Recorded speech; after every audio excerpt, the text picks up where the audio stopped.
निष्ठा का नेता आपको मिला है कि आप जाएंगे अयोध्या? आप एक ही सवाल पूछ लो पहले, आप दोनों तय कर लो कि पहले मैं आपका जवाब दूं या आपका दूं। प्रधानमंत्री भारतीय समुदाय के सामने कहा था कि मायावती देश के लोकतंत्र का चमत्कार है और देश ने उस समय स्वीकार किया था कि मायावती देश की प्रधानमंत्री पद की दावेदार बन चुकी है। आज आपका दावा क्या है? उनकी सोच का मैं स्वागत करती हूँ। आपने ये सवाल पूछा कि आपको राम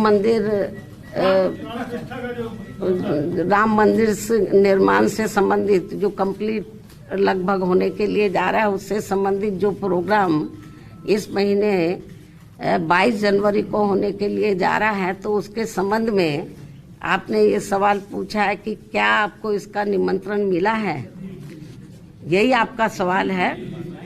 तो मैं आपको ये बताना चाहती हूँ कि मुझे इसका निमंत्रण मिला है। तो और अभी इसका मैंने वहाँ जाने का अभी कोई फैसला नहीं लिया है, क्योंकि अभी मैं अपने पार्टी के काम में बहुत व्यस्त हूँ।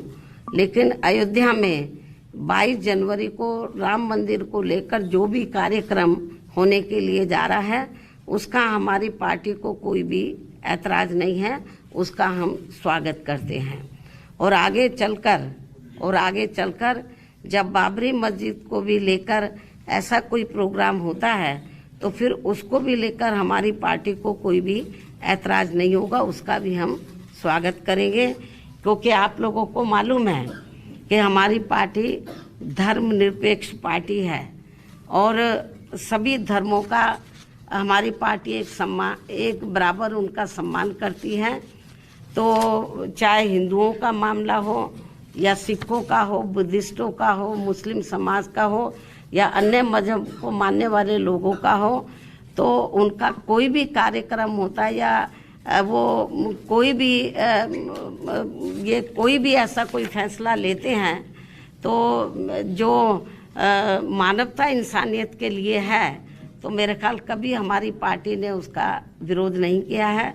मैं फिर इसको रिपीट करती हूँ इस बात को कि बीएसपी ही देश में अकेली एक ऐसी पार्टी है जो धर्मनिरपेक्ष पार्टी है और सभी धर्मों का एक बराबर हम सम्मान भी करते हैं। मुझे जो इनविटेशन मिला है तो इसके लिए हम उनका स्वागत करते हैं। और मैं यदि ज़्यादा व्यस्त नहीं रही, क्योंकि और भी पार्टी के काम है, तो मैं ज़रूर, अभी मैंने कोई इस मामले में अभी कोई डिसीजन नहीं लिया है, अभी तो कई दिन पड़े हुए हैं। तो जो भी डिसीजन लिया जाएगा तो वो आपके सामने होगा।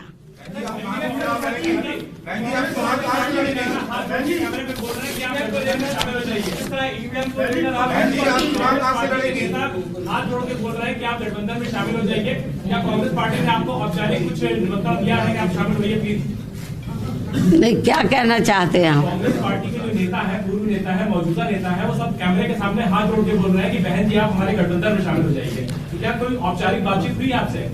मेरे ख्याल आपको ज्यादा मालूम होगा।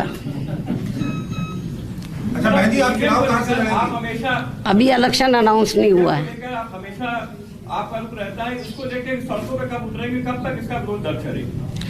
जरूरी है सड़कों पे उतरना, काम करने के अपने तौर तरीके होते हैं, हर पार्टी के अपने तौर तरीके होते हैं। कांग्रेस का अपना तौर तरीका अलग है, बीजेपी का अपना है, हमारी पार्टी का अपना अलग तौर तरीका। हमारी पार्टी एक कैडर बेस्ड पार्टी है। शायद आपको मालूम नहीं है कि पूरे देश में इस समय हमारी पार्टी के छोटे छोटे कैडर कैंप चल रहे हैं, अकेले यूपी में नहीं, देश के अन्य राज्यों में भी। और बंद जगह पे वो कैडर कैंप होते हैं जिसमें पार्टी और मूवमेंट के बारे में उनको डिटेल में बताया जाता है। तो जरूरी नहीं है हम हाउ हल्ला करें जैसे दूसरी अपनी पार्टी के अपने अपने तौर तरीके हैं, हमें दूसरी पार्टियों की नकल नहीं करनी है। हमारा जो अपना एक सिस्टम है काम करने का, उसके हिसाब से हम लोग चलते हैं। ऑनलाइन ऐप भी आपने जारी किया है? है ऑनलाइन ऐप जारी करने हैं? अब ये तो चलता रहता है, अब ये आपके सामने आता रहेगा। हाँ हाल के चुनाव में मैडम, हाल के चुनाव में जो मत प्रतिशत था आपका भी दहाई से इकाई रह गया है, और ऐसी स्थिति में किस तरह से आपका ये मत प्रतिशत बढ़ेगा? राजनीति में उतार चढ़ाव आते रहते हैं। बीजेपी आज एक सवाल मैं और करना चाह रहा था कि ये कहा जा रहा है कि अगर गठबंधन बसपा नहीं करती है तो सारा फायदा जो है भाजपा को पहुंचेगा। अब कौन क्या सोच रहा है ये तो आप उन्हीं से पूछे, लेकिन मुझे तो ऐसा लगता है कि ये लोग जितना कांग्रेस बीजेपी वाले ये लोग चुनाव लड़ेंगे मजबूती से, तो आपको मालूम है कि इनका अपर कास्ट का वोट हमको मिलने वाला तो है नहीं, इनका बढ़ जाएगा, बीएसपी को फायदा भी हो सकता है।